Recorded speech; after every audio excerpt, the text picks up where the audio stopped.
Buenos días, buenas tardes y bienvenidos a este nuevo vídeo de The Key Takeaway.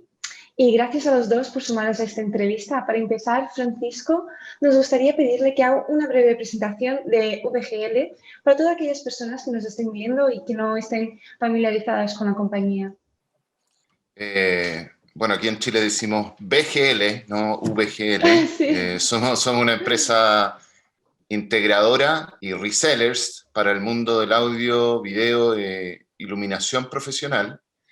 Y tenemos un fuerte énfasis en la parte de servicio, es decir, somos aproximadamente 35 personas y de esas 35 hay 20 en el área de servicio, porque nos hemos dado cuenta que para vender los grandes proyectos obviamente hay que tener un respaldo de servicios muy importante, no solo en la parte de ejecución del proyecto, sino en todo lo que tiene que ver con soporte postventa.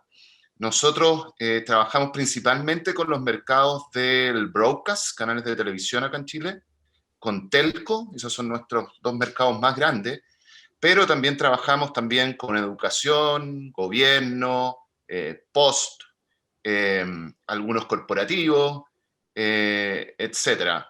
Tenemos también un pie fuerte en lo que son teatros y centros culturales, para todas las especialidades técnicas, obviamente relacionadas con audio, video y iluminación. Genial, Francisco. Y bueno, en MVCN llevamos desde 2017 colaborando con ustedes como dealers para el mercado chileno. Y la verdad es que en estos últimos años la relación se ha afianzado aún más de la mano de nuestro compañero Roy Neira. Nos preguntábamos cómo surgió esta colaboración entre VSN y BGL y qué fue lo que les animó a incorporar VSN en su portafolio de marcas representadas. Creo que comenzamos con un acercamiento y nos pareció que teníamos como una cultura parecida en cuanto a cómo hacer negocio, y nos planteamos decir ya, ¿cómo podemos partir esto? A lo mejor hay una línea de productos bastante amplia, ¿dónde nos enfocamos? Y dijimos ya, a lo mejor vamos a atacar el mercado con lo que son los One TV, los Channel in a Box. Y también nosotros como BGL nos hemos dado cuenta que BCN tiene una flexibilidad que no encontramos en otras empresas. Es decir, cuando necesitamos o nos vemos enfrentados a un proyecto que tenemos que buscar la forma de seguir avanzando y llegar hasta un cierre, nos han ayudado mucho buscando diferentes modelos de negocio. Al principio, a lo mejor, nosotros representábamos otras marcas que tenían overlap con algunas soluciones de BCN, pero después nos dimos cuenta que, bueno, para BCN no era un problema y nosotros también, en la verdad, no es que viniera a competir con esas otras soluciones, sino que venía a complementar de cierta manera, y eso lo ha demostrado también algunos proyectos que hemos hecho durante estos años. Perfecto. Y después de haber visto de cerca la intensa evolución que ha sufrido la industria broadcast y media en este último año, ¿cuáles son las peticiones de tecnología o tipo de proyectos que se están encontrando ahora con mayor frecuencia? Bueno, si les parece, podemos empezar por Francisco y luego preguntamos tu punto de vista, Rubén. Bueno, cuando partimos con esto de la pandemia, muchos de nuestros clientes como que congelaron sus presupuestos de inversión en tecnología, y fueron repensando en qué invertir ese dinero, digamos, porque obviamente ya no tenía mucho sentido a lo mejor comprar, no sé, cámaras, sino que necesitaban, digamos, de alguna manera potenciar flujos de trabajo en forma remota, cosas de ese tipo. Nos han llegado varias solicitudes bueno, de eso un poco, de cómo trabajar en forma remota, no solo hacer producción remota, sino que edición remota y varias otras cosas, digamos. Y también yo creo que se ha visto acelerado de alguna manera todo lo que tiene que ver con software as a service en el cloud. Los clientes ya están como más dispuestos a probar las cosas y estamos tratando de que efectivamente lo prueben y se convenzan de que hay muchas cosas que sí funcionan, digamos. Yo un poco continuando con lo que dice Francisco, estoy muy de acuerdo. O sea, los proyectos que hemos visto van todo a trabajo remoto, a edición remota, gestión remota, incluso a los sistemas de emisión. También a trabajar desde casa.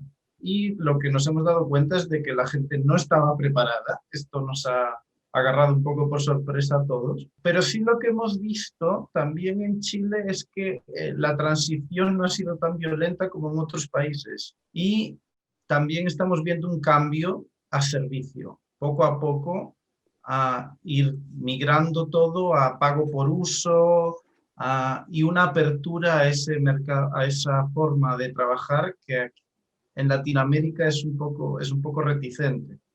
Efectivamente, se ve que la producción en remoto y los modelos de negocio SaaS han llegado para quedarse, ¿no? ¿Y hay alguna vertical o área de industria que haya sufrido un menor impacto o incluso una mejoría con esta situación? Yo te diría que lo otro que no hemos visto que haya sufrido tanto impacto son los sistemas de noticias, por ejemplo, porque todo esto a raíz de la pandemia también se tiene que generar mucha noticia, que todo el mundo esté pendiente de qué está pasando y qué sé yo. Entonces, al contrario, como sucede a lo mejor con otras soluciones, nos han pedido de algunos departamentos de noticias potenciar algunas áreas, digamos, y en menor medida también lo que hablábamos de los servicios en la nube, digamos, de qué cosas se pueden usar en la nube, cuáles funcionan, etcétera. Genial, perfecto. Y bueno, uno de los verticales en los que hemos tenido la oportunidad de trabajar con ustedes de forma muy cercana es el sector educativo que comentabas antes, Francisco. Y como expertos que son ustedes en este área, ¿cómo cree que será la evolución del sector educativo en un futuro desde el punto de vista de la digitalización y el uso del vídeo? A ver, yo creo que todo lo que se pueda digitalizar se va a digitalizar, digamos. No solo en las carreras asociadas a audiovisual, sino que en todas las carreras.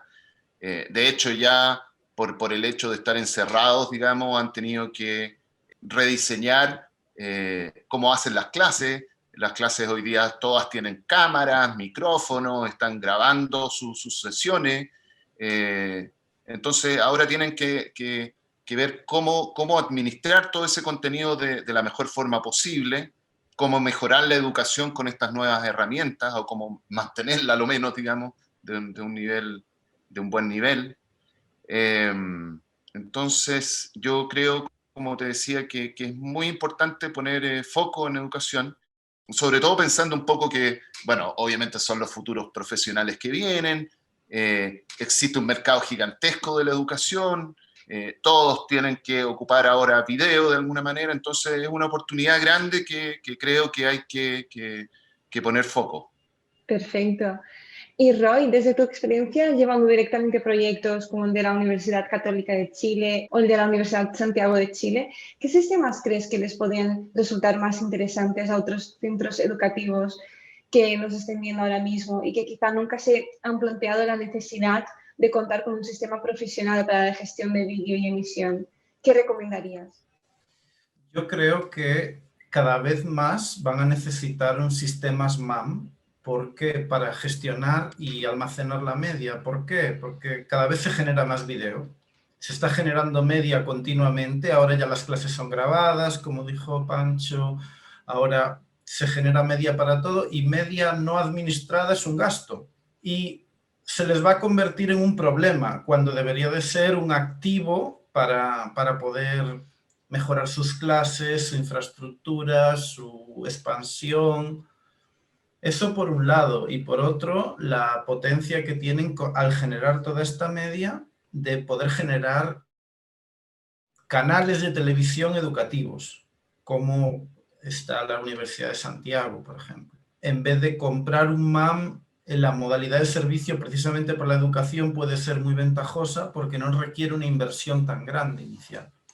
Lo que dijo Roy de la expansión también me parece muy interesante, porque las universidades, hoy día como no hay que estar físicamente en un lugar, uno puede estar, no sé, tomando un curso de una universidad en España desde Chile, o de Chile desde España, digamos, eso es muy interesante. Y lo otro que me parece también que puede ser interesante para educación es todo lo que tiene que ver con inteligencia artificial, digamos, en la medida que se vayan desarrollando esas herramientas, va a ayudar también a poder tener mejor clasificado o buscar mejor el contenido, digamos, ya sea porque hay transcripciones, face detection u otras herramientas, digamos. Así que Eso es muy importante.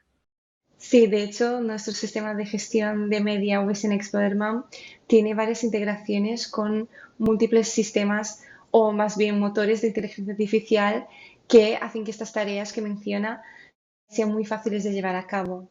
Y bueno, regresando a la industria broadcast y media, Francisco, ¿cómo han vivido ustedes desde su experiencia propia el paso de la televisión tradicional a los nuevos canales no lineales como los OTT?